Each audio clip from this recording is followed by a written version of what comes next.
जनकी बाजार में घूमे ले आवेला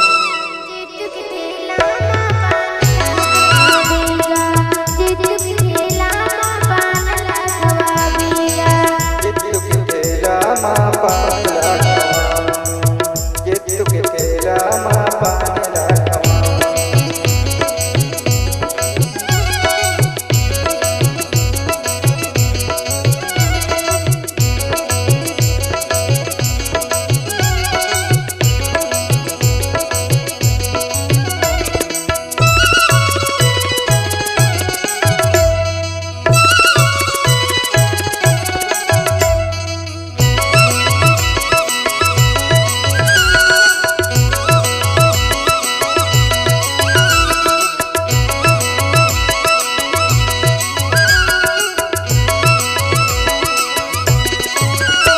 हथला पकड़ के रानी तोला मैं घुमाऊंगो हथला पकड़ के रानी तोला मैं घुमाऊंगो गोरख पर रोज करेंगे तोला मैं दिखाऊंगो गोरख पर रोज करेंगे तोला मैं दिखाऊंगो जनकी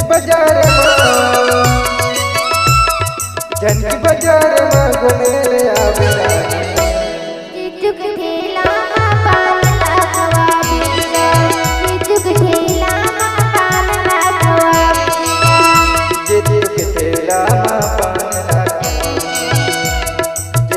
ठेला माँ पान लाखवा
छत्तीसगढ़ी सांस्कृतिक लोक कला मंच, ग्राम लीम्हा दादर, जिला डिंडौरी की शानदार प्रस्तुति।